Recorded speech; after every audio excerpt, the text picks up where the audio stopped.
YSR party వాళ్ళు అక్రమంగా వంశీ ఏ తప్పు చేయలేదు, కావాలనే కక్ష సాధింపు చర్యలో భాగంగా వంశీని అరెస్ట్ చేశారు అని మాట్లాడుతున్నారు. అంటే వంశీ ఏ తప్పు చేయకోకుండానే తెలుగుదేశం పార్టీ గన్నవరం కార్యాలయం తగలబడిందా, ధ్వంసమైందా, లేదంటే మాకు మేమే పెట్టుకుని వంశీ మీద నెట్టడం జరిగిందా? ఈ విషయాలన్నీ ఆ రోజున మీరు అధికారంలో ఉన్నప్పుడు మీ అధికారాన్ని అడ్డం పెట్టుకుని తప్పించుకోవడానికి ప్రయత్నం చేశారు. మీకు అలవాటు, ముఖ్యంగా వైఎస్ఆర్ పార్టీ నాయకులకి, కార్యకర్తలకి, వాళ్ళ మాజీ శాసనసభ్యులకి, ఇప్పుడున్న శాసనసభ్యులకి, ఇప్పుడున్నటువంటి రాష్ట్ర అధ్యక్షుడికి ఆయన స్కూల్లో నేర్చుకున్నటువంటి విద్యలే ఇవన్నీ. మీకు అక్రమ కేసులు పెట్టడం, ప్రతిపక్ష పార్టీ వాళ్ళని హౌస్ అరెస్ట్ చేయటం, బయటికి రానికపోవటం, అవసరమైతే ఎన్కౌంటర్ చేస్తాను అని చెప్పి చింతపల్లి ఫారెస్ట్లోకి తీసుకెళ్ళటం, ఇలా బెదిరించటం, కొంతమందిని భూమి మీద లేకుండా చేయటం మీకు సాధ్యపడింది. మా మాజీ స్పీకర్ కోడెల శివప్రసాద్ గారు ఆత్మహత్య చేసుకునేలాగా ఆయన్ని ప్రేరేపించింది మీరు కదా. ఆ పరిస్థితికి ఆయన రావడానికి, ఆయన భూమి మీద లేకపోవటానికి కారణం మీ వైఎస్ఆర్ పార్టీ, జగన్మోహన్ రెడ్డి ప్రభుత్వం కాదా అని అడుగుతున్నాం. ఆ రోజున మాకు జరిగితే ఒకటి, ఈ రోజున చేసిన నేరానికి, చేసినటువంటి తప్పుకి ఈ రోజున వంశీని పెట్టారు. రేపొద్దున కొడాల నానిని పెడతారు, ఎల్లుండి ఇంకొకరిని పెడతారు, అవటాలను ఇంకొకరిని పెడతారు. ఈ చట్టాన్ని అమలు చేసే క్రమంలో కొద్దిగా టైం డిలే కావచ్చేమో, కానీ నేరం చేసిన వాడు చట్టం ముందు తప్పించుకోవడానికి వీల్లేదు. ప్రతి వాడిని తీసుకుని వచ్చి వాళ్ళు చేసినటువంటి నేరాల్ని రుజువు చేసి కటకటాల పంపటం జరుగుతుందని చెప్పి కూడా ఈ సందర్భంగా మీ అందరికి కూడా తెలియజేస్తా ఉన్నాం. నిన్నేదో పెద్ద పోటుగాళ్ళలాగా అంబటి రాంబాబు, మీకు తెలుసు కదా రాంబాబు అంటే అంబటి, రాత్రిపూటేమో ఆయన కామబాబు, పగలపూటేమో రాంబాబు. ఈయన చెప్తున్నాడు నీతి కౌర్లు మహాత్మా గాంధీ దగ్గర నేర్చుకుని వచ్చినట్లుగా. డీజీపీ గారు ఆఫీస్కి వెళ్ళాడట, ఈ పుడింగ్ వస్తున్నాడని డీజీపీ గారు అక్కడ ఇంటర్వ్యూ ఇవ్వలేదట. ఈయనకు ఒక శాసనసభ్యుడు కూడా కాదు, నువ్వు మాజీ మంత్రి అయితే అయి ఉండొచ్చేమో. కనీసం నీకు పోలవరంలో నీకు మంత్రి ఇచ్చి ఇంకా దిగదారు చేశాడు పోలవరం ప్రాజెక్ట్ని జగన్. దేనివల్ల నీకు క్యూసిక్స్కి దీనికి తేడా తెలియనటువంటి, టీఎంసీకి తేడా తెలియనటువంటి మనిషివి. క్యూసిక్స్ అంటే ఏంటో, టీఎంసీస్ అంటే ఏంటో కనీసం ఆ వ్యత్యాసం కూడా తెలుసుకోకుండా ఆ శాఖ మంత్రిగా ఉండి పోలవరాన్ని పడుకోబెట్టి గైడ్ బండి పోయి అనేక విధాలుగా దాన్ని సర్వనాశనం చేసింది జగన్మోహన్ రెడ్డి ప్రభుత్వం. ఇంకా రాంబాబు గురించి చెప్పాలంటే మాటలతో చెప్పేది కాదు. ఇవాళ కోడెల గారు లేకపోవడానికి కూడా కారణం రాంబాబు పెట్టినటువంటి ఆ రోజున ఆ యొక్క హెరాస్మెంట్ వల్లే అన్ని కేసులు పడి ఇంత బతికి నేను ఇంకా భూమి మీద ఉండాలా అని ఆయనగానే ఆత్మహత్య చేసుకునే విధంగా ప్రేరేపించారు. ఆ రోజునే ఈ రోజున కంప్లైంట్ ఇచ్చైనా సరే నీ మీద 306 కట్టాలి. ఆ యొక్క చనిపోవడానికి ఆయన కారణం పరోక్షంగా నువ్వు, నీ జగన్మోహన్ రెడ్డి. కాబట్టి మీ ఇద్దరి మీద 306 కట్టాలని చెప్పి నేను డిమాండ్ చేస్తా ఉన్నా ఈ ప్రభుత్వాన్ని. నిజంగా మీరిద్దరూ ఆ సెక్షన్ కింద నేరస్తులుగా మిగులుతారని చెప్పి కూడా ఈ సందర్భంగా నేను గుర్తు చేస్తున్నా. ఇవాళ ఏదో ఈయన వచ్చాడట, డీజీపీ గారికట తెలియాలట, మా మాజీ మంత్రులు, అప్పుడున్నటువంటి శాసనసభ్యులు స్వయంగా డీజీపీ గారిని కలవటానికి వెళ్తేనే మీ ప్రభుత్వంలో అపాయింట్మెంట్ ఇవ్వకోకుండా, గేట్లలోంచి రాకోకుండా వెనక్కి తిప్పి పంపిన సంఘటనలు అనేకం. నీ డీజీపీ ఆఫీస్ పక్కన ఉన్నటువంటి మా రాష్ట్ర కేంద్ర పార్టీ ఆఫీస్ ఉంటే దాన్ని ధ్వంసం చేస్తుంటే, రక్తం గారి మా దాంట్లో ఉన్నటువంటి మా ఉద్యోగస్తులు, నాయకులు పరుగులు పెడుతుంటే, అల్లాడిపోతుంటే ఆ రోజున డీజీపీ ఏమయ్యాడు? ఆ రోజున ముఖ్యమంత్రి ఏమయ్యాడు? నిన్ను తిడుతుంటే తట్టుకోలేక నీ కార్యకర్తలకు రోషం వచ్చింది. అంటే మమ్మల్ని తిడుతుంటే మా కార్యకర్తలు రాదా? మమ్మల్ని మా ఆఫీసులు తగలబెడుతుంటే మా కార్యకర్తలు మేము ఉప్పు కారం మేము తింటలేదా? మీరే తింటున్నారా? మీ కార్యకర్తలు తింటున్నారా? సపరేట్గా మీకేమన్నా వేరే మెటీరియల్ ఉందా కోపం రావటానికి? సమాధానం చెప్పాలి ముఖ్యమంత్రిగా. మాజీ ముఖ్యమంత్రి ప్రతిపక్ష హోదాలో చంద్రబాబు గారు వెళ్తుంటే రాళ్ళు వేశారంటే డీజీపీ అంటాడు స్వేచ్ఛ, భావస్వేచ్ఛ అంటాడు. భావస్వేచ్ఛ వ్యక్తీకరిస్తారు వాళ్ళు. అంటే మీకు ఒక రూలు, ఎదట వాళ్ళకి మీకు ఇబ్బంది వస్తే, మీ నాయకత్వానికి ఇబ్బంది వస్తే, మీ లీడర్లకు ఇబ్బంది వస్తే మీకు ఇప్పుడు చేం కొడుతుంది, మీకు బాధ కలుగుతుంది. ఎదట వాళ్ళని ఏ తప్పు చేయకోకుండా 67 రోజులు నన్ను లోనబెట్టాడు. ఏ తప్పు చేయకోకుండా 15 SC ST పెట్టాడు, 307 పెట్టాడు. మీరు పెట్టినటువంటి కేసు లేదు మా మీద, మమ్మల్ని వేధించినటువంటి కేసు లేదు. సో ఆ రోజు మాజీ ముఖ్యమంత్రి, ఈనాడు ఉన్నటువంటి ముఖ్యమంత్రిని అన్యాయంగా 53 రోజులు స్కిల్ డెవలప్మెంట్ కేసులు పెట్టి ఎలాంటి ఆనందం అనుభవించాడో మేమందరం చూసాం. దాని ఫలితమే ఈనాడు 11 సీట్లకి వాళ్ళు పరిమితం అయ్యారు. ఇంకా సిగ్గు లేకుండా వంశీ ఇబ్బంది పెడుతున్నారు, అక్కడ ఎవడో అబ్బిగాడిని ఇబ్బంది పెడుతున్నారు, ఇక్కడ ఇంకొకరిని ఇబ్బంది పెడుతున్నారు. ఏంటి అబ్బాయి చౌదరి గురించి మీకేం తెలిసిన మాట్లాడుతున్నావు రాంబాబు? నీకేమన్నా తెలుసా నా నియోజకవర్గంలో ఉన్నటువంటి పరిస్థితి, ఆయన చేసినటువంటి ద్రోహాలు? పేరుకి సాఫ్ట్వేర్, మెంటాలిటీ అంతా హార్డ్వేర్, అంత క్రిమినల్. అలాంటి క్రిమినల్ ఉండనే ఉండడు. 6 కోట్ల రూపాయలు కొల్లేరు ప్రజల యొక్క డబ్బులు కాజేసి నీ ఇంటి ముందు 100 రోజులుగా ఈ రాష్ట్రంలో 175 నియోజకవర్గాలు ఉన్నాయి. ఏ మాజీ ఎమ్మెల్యే ఇంటి ముందు ఉద్యమాలు జరగటల్లా. వంట వార్పు పెట్టి పేదవారు పళ్ళాలు కొడుతున్నారంటే, అయ్యా బోలేదు, మా బో అంతా లాగేసుకున్నావు నువ్వు అని వాళ్ళు పళ్ళాలు కొడుతుంటే సిగ్గు లేకోకుండా ఎదురు మళ్ళీ ఇవాళ వచ్చి మాట్లాడుతున్నారంటే మీరు ఎందుకు 100 రోజులు ఉద్యమం జరుగుతుంది? అదే తెలుగుదేశం పార్టీలో నా ఇంటి ముందు ఇలాంటి ఉద్యమం జరుగుతుంటే మా నాయకుడు నన్ను పిలిపించేవాడు, నా తప్పుంటే మందలించేవాడు, దాన్ని ఇమీడియట్గా షార్ట్అవుట్ చేయమని డైరెక్షన్ ఇచ్చేవాడు. కనీసం జగన్మోహన్ రెడ్డి ఒక్కరోజన్నా పిలిచి దెందులూరులో ఏం జరుగుతుంది, ఎందుకు అంత ధర్నా చేస్తున్నారు వాళ్ళు, ఎందుకు రోడ్డు ఎక్కుతున్నారు, అటు నీకు 100 ఎకరాల పొలం ఉంది, నీకు పామాయిల్ ఉంది, కొబ్బరి ఉంది, కోకో ఉంది, నీ పొలంలో నువ్వు వ్యవసాయం చేసుకోలేనటువంటి దౌర్భాగ్య పరిస్థితికి ఎందుకు దిగజారావు? మీడియాకి అడ్రస్ చేయి. నీవేం తప్పు చేయకపోతే నీ పొలంలో నువ్వు ఎందుకు కోసుకోలేకపోతున్నావు, ఎందుకు నీ పంటను నువ్వు తెచ్చుకోలేకపోతున్నావు, నువ్వు చేసినటువంటి ద్రోహం ఏంటి అని ప్రజలకు సమాధానం చెప్పు. ఏదో మేము పెళ్ళికి వెళ్ళాం, శుభకార్యానికి వెళ్ళాం, శుభకార్యానికి వెళితే మమ్మల్ని ఇబ్బంది పెట్టేశారు, మా మీద కేసు పెట్టేశారు, ఊరికెళ్ళి శుభకార్యానికి వస్తే ఇబ్బంది పెట్టడానికి మేము ప్రజల్లో తిరగట్లేదా? మేము వెళతలేదా? నీతో పాటు మిగిలిన పార్టీ వాళ్ళు, మేము ఓడిపోయినటువంటి మీ కొలీగ్స్ అందరూ వచ్చారు కదా, ఎవరికే లేదు నీకే ఎందుకు వచ్చింది ఆ సబ్జెక్టు? నిన్ను నన్ను పెళ్ళికి పిలిచాడు. యాక్చువల్గా నన్ను పెళ్ళికి పిలిచినవాడు నీ పార్టీ వాడే. నేను వచ్చా పెళ్ళి ఎవరైతే నిన్ను నన్ను పిలిచారో అతన్ని అడుగుదాం, నీది తప్ప మాది తప్ప. నాది తప్పు అంటే నేను ఇప్పుడే రిజిగ్నేషన్ ఇచ్చేస్తా స్పీకర్ గారి దగ్గరికి వెళ్ళి, నేను ఇంక అసెంబ్లీకి రాను ఈ పీరియడ్లో. నీది తప్పు అంటే నువ్వేం సమాధానం చెప్తావు? పైపెచ్చు గుడివాడ ఎమ్మెల్యే గారు వచ్చాడు, వెనుగళ్ల రాము గారు, హైదరాబాద్లో ఆనందరావు గారు, అమలాపురం ఎమ్మెల్యే గారు వచ్చాడు, వాళ్ళందరూ కూడా అక్కడ ఉన్నారు. పైపెచ్చు ఏమంటున్నావు? వాళ్ళందరూ నన్నే తప్పుపట్టారు అని నువ్వు చెప్తున్నావు. వాళ్ళిద్దరితో చెప్పించు, టీవీలో మీడియా ముందు చెప్పించు, నీ తప్పో నా తప్పో ఏం జరిగిందో పెళ్ళికి పిలిచినతో చెప్పించు. నువ్వు చలమశెట్టి రమేష్ గురించి చెప్తున్నావు. చలమశెట్టి రమేష్ గారు జనసేన నాయకుడు, ఆయనతో చెప్పించు నీ తప్పో నా తప్పో. అంబటి అడుగు రమేష్ గారిని, ఎవరు తప్పో, ఎవరు తాగొచ్చారో, ఎవరు అక్కడ ప్రలాపాలు చేశారో, ఎవరు గొడవకి కావాలని పెట్టుకోవడానికి ప్రయత్నం చేశారో. నిజమే కారటం పెడితే దుర్భాషలాడా, తప్పని పరిస్థితుల్లో ఎందుకు ఆడాల్సి వచ్చింది అంటే నువ్వు కారటం పెట్టించి నువ్వు గొడవ పిలుస్తుంటే అబ్బాయా నువ్వు కాబట్టి మగోడు రా, నువ్వు పెళ్లిగా నుంచి వెళ్ళిపోయిన తర్వాత నేను వెళ్తాను అని పక్కన నుంచోనా?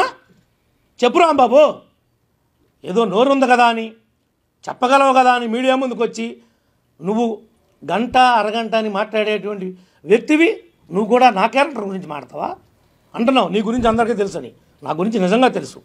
నేను ప్రజల కోసం పాటుపడతానని, కష్టపడతానని, ఆవేశపడతానని, తొందరపాటు ఉందని అని ఈ రాష్ట్ర ప్రజలందరికీ తెలుసు. నువ్వు చెప్పేదేంటి? నా గురించి నాకు తెలుసు, రాష్ట్ర ప్రజానీకానికి తెలుసు, మా పార్టీ వాళ్ళకు తెలుసు, మా కూటమి నాయకులకు తెలుసు. నువ్వు నాకేంటి సర్టిఫికేట్ ఇచ్చేది? నీ గురించి ఉన్న సర్టిఫికేట్ గురించి చెప్పవే. అసలు నువ్వు గంట అరగంట గురించి ఇప్పుడు చెప్పావా? ఎందుకు మాట్లాడాల్సి వచ్చిందో? ఎందుకు ఆ విషయం మీద నువ్వు వివరణ ఇవ్వలేకపోయావు? కారణం ఏంటి?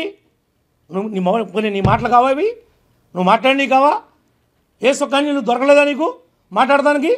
మా గురించే మాట్లాడుతున్నావు. డీజీపీ గారు మీరు ఇవ్వకపోతే అంటి చేరుతానంటున్నావు.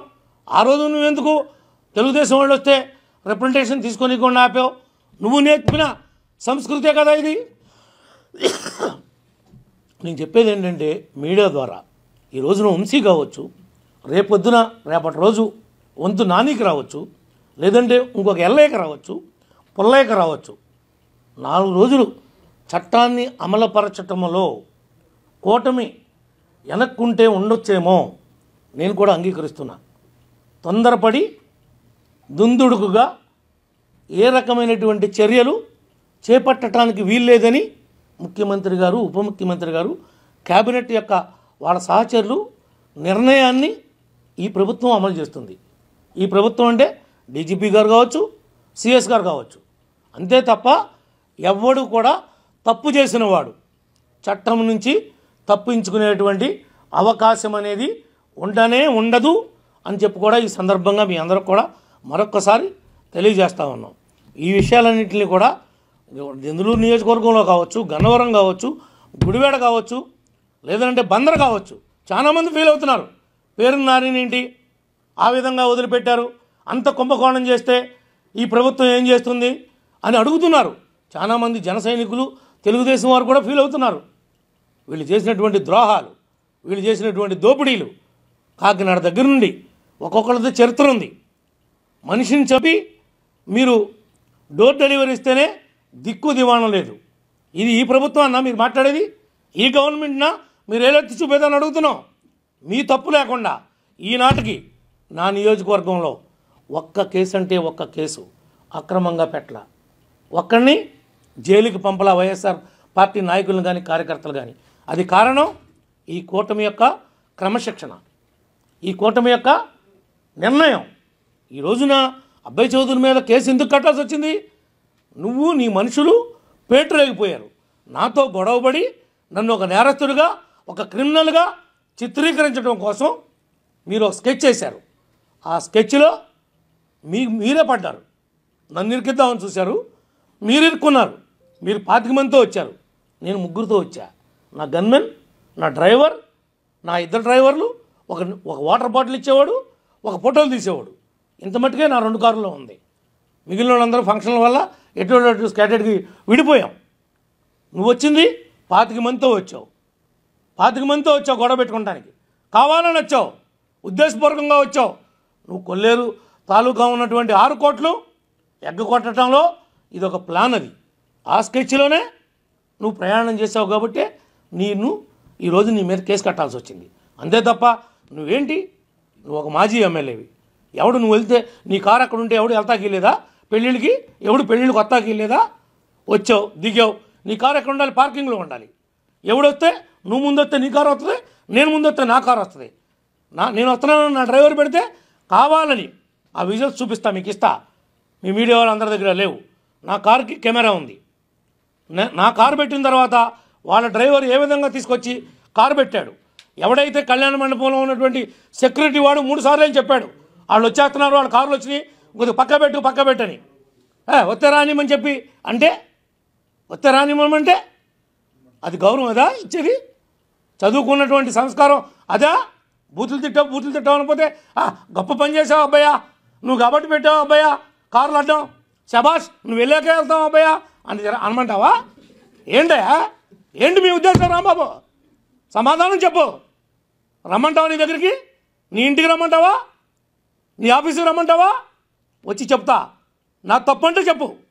అంతే తప్ప నీకు నోరుంది కదా అని ఆంబోతులాగా అరవమాక, రంకిలేయమాక. నువ్వు ఆంబోతు అని తెలుసు, రంకిలేస్తావని తెలుసు. నీ రంకిలన్నీ మొన్న ప్రజాక్షేత్రంలో నీ కూరలు తీశారు, నీ పేకలు తీశారు. పేకలంటే పొడిసే కొమ్ములు ఉంటాయి, ఆంబోతు కొమ్ములు ఉంటాయి కదా, అవన్నీ కూడా ఎరగదీశారు. ఇంకెందుకు రంకులు వేస్తున్నావు? ఎవడి మీద వేస్తావు రంకులు? నువ్వు వేసావు, నీ జగన్ వేశాడు. వై నాట్ 175 అన్నాడు. ఏమైంది? మీ రంకెలన్నీ ఏమైపోయినాయి? ప్రజలు ఏం చేయాలో మీకు ఎక్కడ కాల్చి ఓతలు పెట్టాలో అక్కడ పెట్టారు. అంటే ఆ ఓతలు చూపించుకుంటానికి కూడా లేనటువంటి రహస్య ప్రదేశంలో పెట్టారు. ఆ ఓతలు నాకు ఇక్కడ పెట్టారని చెప్పుకోవడానికి కూడా లేదు, అలాంటి ఓతలు పెట్టారు. ఇంకా సిగ్గు లేకుండా మాట్లాడుతున్నారు ఏంటి? ఇంకెందుకు మాట్లాడుతున్నారు? మీకు సిగ్గు అనిపించట్లేదా?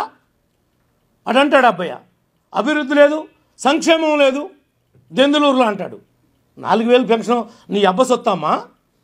ఆ ఇచ్చింది నీ అబ్బ సొత్తా లేకపోతే నీ జగన్ అబ్బ సొత్తా? అది సంక్షేమం అనరా? దాని సంక్షేమం లెక్కలోకి రాదా అది? ఈ రోజున ఒక్క రోడ్డు కూడా చంద్రబాబు గారి నాయకత్వంలో ఈ ప్రభుత్వం వచ్చాక గుంటలు లేని రోడ్డుని నియోజకవర్గంలో మార్చా, 85% బాగు చేశా. నువ్వు వదిలేసినటువంటి ఏలూరు పెరిగేడు రోడ్డు వాళ్ళకి రావాల్సి వస్తే 18 కోట్లు చంద్రబాబు గారు పాత బకాయి ఇస్తే ఆగా మేఘాదం మీద పరిగెట్టిస్తున్నా. ఉగాది నాటికి రోడ్డుని ప్రారంభోత్సవం చేస్తా. బలివే బ్రిడ్జి వదిలిపెట్టి వెళ్తే ఆ రోజు నేనున్నప్పుడు శాంక్షన్ తెచ్చా.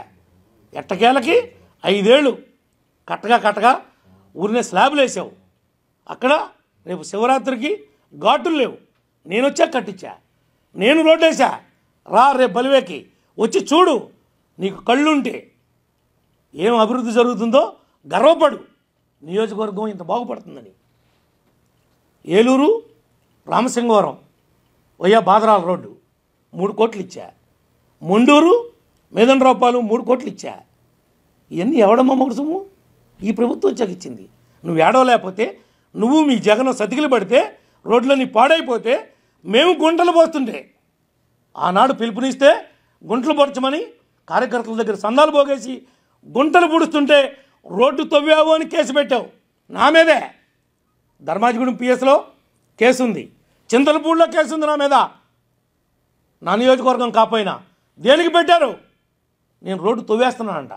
నాకు నా పక్క కాన్స్టిట్యున్సీలోకి వెళ్ళి మాజీ ఎమ్మెల్యే అక్కడ రోడ్డు తవ్వే పనే ఉంటుందండి. అక్కడేమైనా భూమిలో ఏదైనా సంపద ఉందా? గోల్డ్ బిస్కెట్లు ఏమైనా ఉన్నాయా రోడ్ల కింద నేను తవ్వటానికి? మీరు పెట్టినటువంటి కళ్ళుండి పరిపాలించారా, కళ్ళు లేక గతంలో పరిపాలించారా అని అడుగుతున్నా. ఇప్పుడు కూడా కేసు ఉంది, కావాలంటే చూడండి.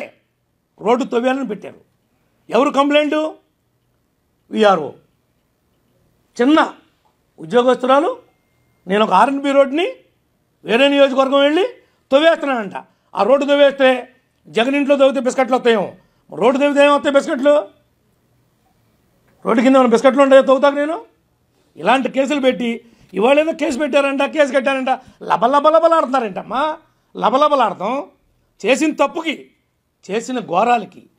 ఇంట్లో ఉన్నటువంటి ఆడపిల్లల్ని రోడ్డు మీద మాట్లాడినందుకు మీ కేసే పెట్టారంటున్నావు. చట్టం ఒప్పుకోదు, డెమోక్రసీ సిస్టంలో ఉన్నాం కాబట్టి. కానీ వంశీగారి నాలికి ఎదరకు లాగి కోసేయాలి. ఇట్లా నాలుగిట్ట లాగి అక్కడ కోసేయాలి. అప్పుడు కానీ పనిష్మెంట్ సరిపోదు. ఒక్క కేసే అంటారేంటి? ఎలాంటి మాటలు మాట్లాడారు, ఎలాంటి అవహేళన చేశారు, ఎలా వికటంగా నవ్వుకున్నారు? ఆ అసెంబ్లీలో విజయం చూపించండి అయ్యా. ఎలా నవ్వుకున్నాడు జగను? వీళ్ళు మాట్లాడుతుంటే వాళ్ళు నవ్వుకున్నారు. ఈ మిగిలిన వాళ్ళందరూ కూడా మంది బలం ఉంది కదా అని పేటరేగిపోయి విచ్చలవిడిగా చేసి ఇవాళ ఏదో మాట్లాడుతున్నాడు. వీళ్ళందరూ మాట్లాడుతున్నారు. జగన్ ఎందుకు పోయాడు బెంగళూరు? వంశీ దగ్గరికి రావచ్చుగా, జైలుకి వెళ్ళొచ్చుగా. ఒక దాంట్లో పుట్టి ఇంకో దాంట్లోకి వచ్చాడు కదా వాడు. నీ గూడికిం చేశాడు కదా, నువ్వు తిట్టించావు కదా వాడితో. ఇవాళ వాడు జైలుకి వెళ్ళాడంటే కారణం ఎవడో? జగనే. జగన్ డైరెక్షన్తోనే తిట్టాడు, జగనే ప్రోత్సహించాడు. ఇవాళ పనిష్మెంట్ అనుభవిస్తుంది ఎవడు? ఆ రోజు ఏదో నోరు ఉంది కదా అని మీడియా వాళ్ళు కెమెరాలు పెట్టారు కదా అని మైకులు చూసి రెచ్చిపోతే పనిష్మెంట్ ఉంటుంది, ఉండకుండా ఉండదు. తప్పు చేస్తే. తప్పు చేయనివాడు చాలామంది ఉన్నారు. అందరి జోలికి వెళ్ళరా? ఎందుకని వెళ్తలా? నేను కూడా గతంలో జగన్ గురించి మాట్లాడాను కాబట్టి ఫస్ట్ నన్ను తీసుకుని 67 లోనికి ఇచ్చాడు. నన్ను ఎందుకు వేశాడు? కేవలం నువ్వు, నీ బాబు, నీ తాత, నీ చరిత్ర ఇది రక్త చరిత్ర అన్నా. ఇప్పటికే అంటున్నా, వాస్తవమే అన్నా. నేను సొంత బాబాయినే చంపాడు. సొంత బాబాయే ఎలా చనిపోయాడో తెలియలేదని విజయసాయిరెడ్డి ఆశ్చర్యపోయాడని ఇప్పుడు చెప్తున్నాడు కదా బయటకు వచ్చాక. ఆశ్చర్యం కలిగింది నాకని. మంటరావు అప్పుడు కలగలా వీళ్ళెవరికి.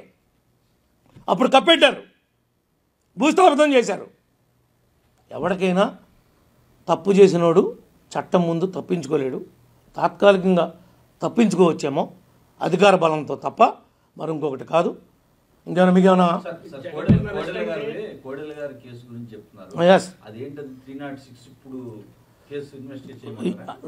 నేను తప్పనిసరిగా కంప్లైంట్ ఇస్తాను. దీనికి కారణం ఆ రోజున ఈ అంబటి రాంబాబు, ఈ జగన్మోహన్ రెడ్డి, అప్పుడున్నటువంటి అధికారులే బాధ్యత వహించాలి. ఆయన మాజీ హోమ్ మినిస్టరు, స్పీకర్ చేశాడు, గౌరవప్రదమైనటువంటి పదవులు చేశాడు, ఇంకా వేరే శాఖలు కూడా చేశాడు. అలాంటి వ్యక్తి పల్నాడులో పుల్లాగా బతికినటువంటి వ్యక్తిని ఎదవ సోఫాలేంటి, టీపాయిలేంటి, కుర్చీలేంటయా అంటే బతికేంతయ్యా? 1000 సెట్లు కావాలంటే కొనిస్తా. కోడలు తెచ్చివ్వగలరా? 1000 సెట్లు కొనిస్తా కావాలంటే. ఎవరికన్నా చారిటీ ఉంది నా దగ్గర, నేను కొనిపెట్టగలుగుతా. కోడలు తేగలుగుతామా? తప్పనిసరిగా మాట్లాడతాం. మా పార్టీ అధ్యక్షుల వారి దృష్టికి కూడా తీసుకెళ్తాం, ముఖ్యమంత్రి గారి దృష్టికి కూడా తీసుకెళ్తాం. వాళ్ళ మీద 306 సెక్షన్ వస్తుంది. ఎందుకంటే ఆత్మహత్య చేసుకునే విధంగా ప్రేరేపించబడినటువంటి ఆత్మహత్యని. ఆయన ఆత్మహత్య చేసుకుంటానికి కారణం గత పాలకులు.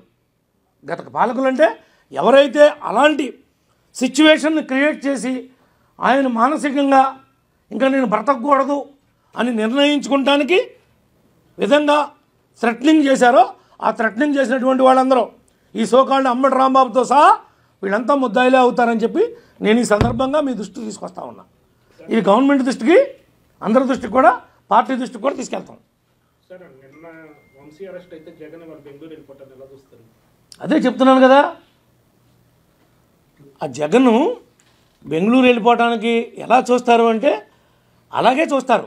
జగన్ ఎప్పుడు ఆ రకంగానే ఉంటాడు. జగన్ అనేవాడు ఎలాంటి వాడో రాష్ట్ర ప్రజలు చెప్పారు.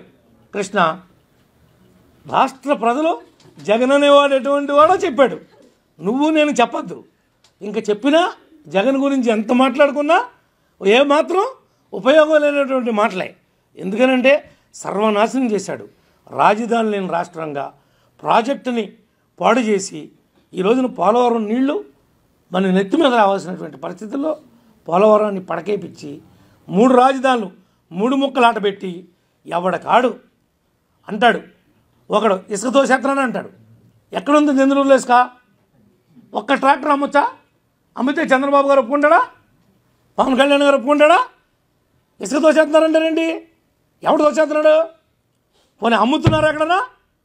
బ్లాక్ మార్కెట్ ఉందా? ఎవరు ట్రాక్టర్ ఆడేసుకెళ్ళి కొట్టుకొచ్చుకోమని చెప్పి ప్రభుత్వం యొక్క ఉత్తర్వులు, ముఖ్యమంత్రి గారి యొక్క ఆదేశాలు ఎక్కడన్నా ఉల్లంఘన జరుగుతుందా అని అడుగుతున్నా. ఈ మాట ఎందుకన్నానంటే వాడు మిడిమిడి జ్ఞానం కలిగినాడు. ఆ పిల్ల కుక్క అబ్బిగాడు మాట్లాడుతున్నాడు. ఇసుక అక్రమంగా జరుగుతుంది. ముందంట డోర్ డెలివరీ అంట, వాట్సాప్లో పెడితే వస్తుందంట. నువ్వు తాగొచ్చావు ఫంక్షన్కి అంటున్నాడు. ఎస్, నేను తాగుతా, నా హక్కు అది. గవర్నమెంట్ ఇచ్చింది రైట్ తాగమని. కానీ పబ్లిక్ ప్లేస్లో తాగను, ప్రైవేట్ ఫంక్షన్కి వచ్చేటప్పుడు తాగను. నువ్వు నన్ను కాక్టైల్ పార్టీ ఉందని రమ్మని కూర్చోమన్నా జస్ట్ ఒక చిప్పు వాళ్ళ యొక్క సాటిస్ఫాక్షన్ కోసం వేసి నా దారిని నేను వెళ్ళిపోతా. నా ఇంట్లో నేను తాగుతా, నా హక్కు ఉంది. నిన్ను చూస్తే తాగి పెళ్ళికి వచ్చామన్నాడు. పెళ్లి కూతురు కానీ పెళ్లి కొడుకుతో కానీ ఇద్దరితో మాట్లాడా. నన్ను పిలిచినటువంటి వాళ్ళ తండ్రితో మాట్లాడా, రమేష్ గారితో మాట్లాడా, 2 ఎమ్మెల్యేలతో మాట్లాడా. నేను తాగానని వాళ్ళు చెప్పమనండి. నువ్వు చెప్తున్నావుగా, పోనీ నీతో మాట్లాడలేదుగా నేను తాగానని నువ్వు చెప్పటానికి. నువ్వు నన్ను చూసి వెనక పారిపోయావు కదా కారు చాటుకి. నన్ను చూసి కారు చాటుకు పారిపోయావు కదా. నువ్వు నా ఎదురు పడలేదు కదా. ఎందుకు మాట్లాడుతున్నావు? నువ్వు తాగవా? ఏమ్మా నీకు అలవాట్లేదా? మీ అమ్మటి రాంబాబుకి అలవాట్లేదా? మీరంతా ఏంటి రాత్రి పట్టులు చేసేది? నాకున్న అలవాటు నేను చెప్తా. ఎస్, నాకుందని చెప్తా. తప్పే ఉంది? చట్ట ప్రకారం ఎన్టీ రామారావు గారు ఉన్నప్పుడు బ్యాన్ ఉంది, అప్పుడు చెప్తే లోనేసేవాళ్ళు. ఇప్పుడు బ్యాన్ లేదుగా, ఇప్పుడేం బ్యాన్ లేదు కదా ఏపీలో ముందు తాగకూడదని. తాగి వచ్చాడు పెళ్ళికి, ఎవరిని అల్లరి చేద్దాం అనుకుంటున్నావు? నీకు తాగుడు అలవాటు లేదా? పోనీ రాట్నాలమ్మ అమ్మవారు అక్కడ ఉందిగా, అక్కడ సాయిబాబా గుడి పెట్టి ఒక ఉండి పెట్టి నువ్వు నీ బాబు డబ్బులు తీసుకున్నారుగా, ఆ ఉండి డబ్బులు కొట్టేసి నువ్వేగా. పోనీ ఆ ఉండిలో డబ్బులు తీసి ఈ మంచి పని చేసామని చెప్పండి. 15 ఏళ్ళుగా గుడి పెట్టావు, గుడి పక్కన ఇంకో గుడి కట్టావు, ఆ గుడిలోకి వచ్చినాడు ఈ గుడిలో కూడా వెళ్ళి దండం పెట్టుకుంటే కోరికలు ఏమైనా తీరదేమని ఈ గుడిలో కూడా దండం పెట్టి ఈ ఉండిలో కూడా డబ్బులు ఎత్తున్నాడు. దానికి లెక్క జమ ఉంది వాళ్ళకే. ఆ డబ్బు అంతా నీ బాబు పరం, నీ పరమేగా. ₹1 లెక్క చెప్పు. గుడి పక్కన గుడి కట్టి డబ్బులు కొట్టేసే మనిషివి నీ బాబు, నువ్వు. నీది చరిత్ర. నువ్వు హిస్టరీ గురించి చెప్తున్నావు, మాట్లాడుతున్నావు పెద్ద పెద్ద మాటలు. పేరుకి సాఫ్ట్వేరు, అంతా క్రిమినల్. సాఫ్ట్వేర్ ముసుగులో నీ అంత క్రిమినలే లేడు. నువ్వు క్రిమినల్ కాబట్టే నా ఉన్న 85 ఏళ్లలో నా నాయకుల్ని, కార్యకర్తల్ని 650 మందిని జైలుకి పంపించావు. నేను ఒక్కడిని పంపించానా 8 నెలల్లో? ఒక్క తప్పుడు కేసు కట్టించానా? ఒక్కడిని పంపించానా? కానీ పాత కేసులన్నీ తీస్తా.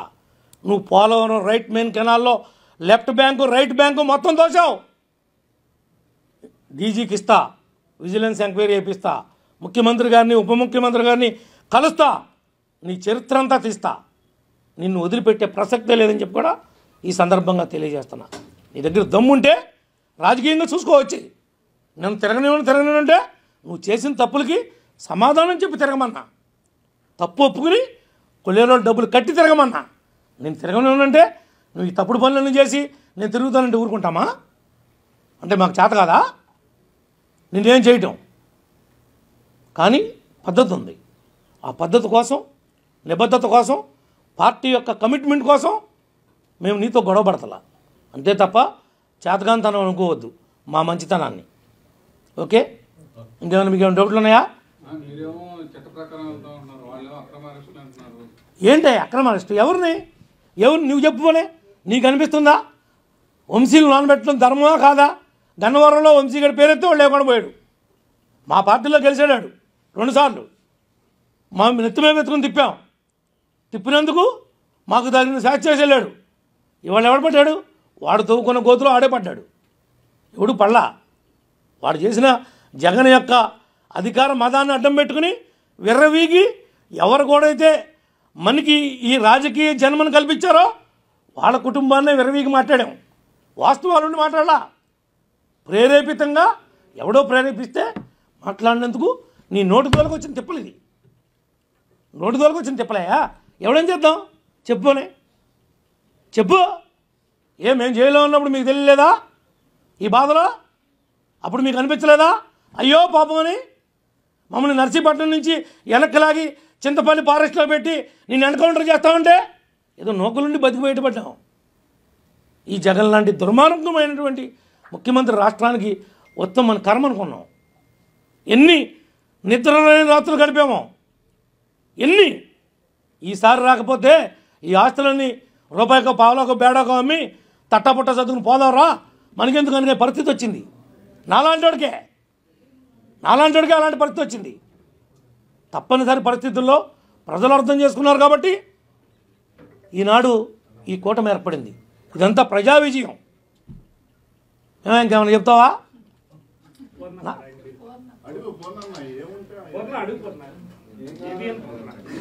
అడగమను.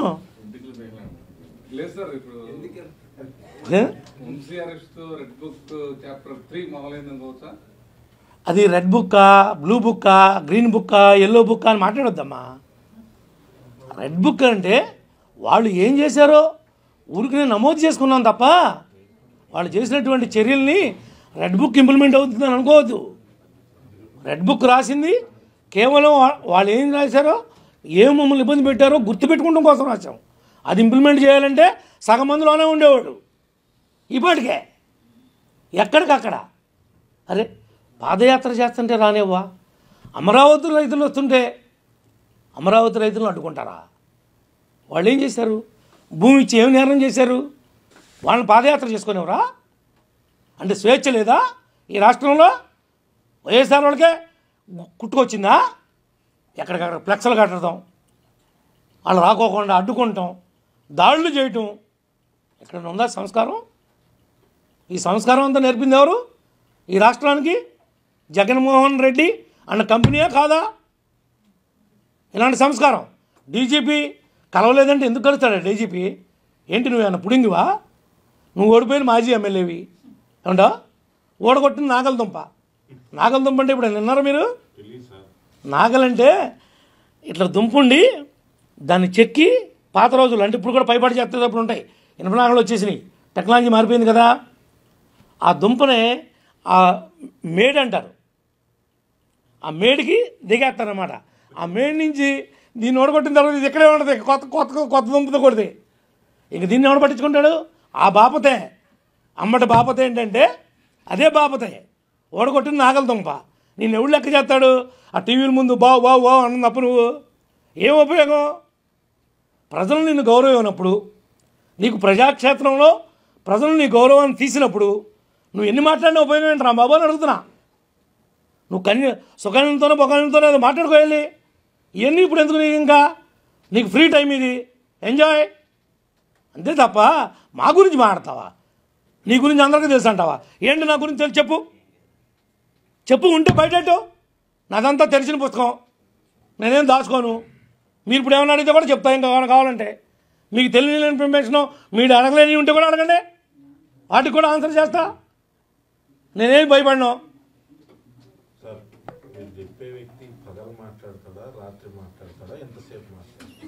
అవన్నీ ఆయన అడగాలి. అది కావాలంటే ఆయన సెల్ ఫోన్ తీసుకోవాలి, ఆయనతో మాట్లాడుకోవాలి, ఆయన అడగాలి తప్ప రాంబాబు గురించి నేను చెప్పాను తప్ప నేను రాంబాబు నా ఫ్రెండ్ అని చెప్పలేదు కదా. ఆయన పగలు మాట్లాడతాడా రాంబాబు, రాత్రి మాట్లాడతాడా, ఏ టైంలో మాట్లాడతాడు, ఎంతసేపు మాట్లాడతాడు, ఏ ఏ వ్యక్తులతో మాట్లాడతాడు, ఇదేంటండి ఆయన పర్సనల్ ఇన్ఫర్మేషన్ నన్ను అడుగుతారు, నాకు ఎలా తెలుస్తుంది? మీరు ఆయన్నే అడగండి ఆ మాట. మీకు ఎంతమంది ఫ్రెండ్స్ ఉన్నారు రాంబాబు గారు, ఎవరెవరికి ఏ టైం ఎప్పుడు ఇచ్చారు, అయినా ఆయనతో డిస్కస్ చేయండి. ఓకే.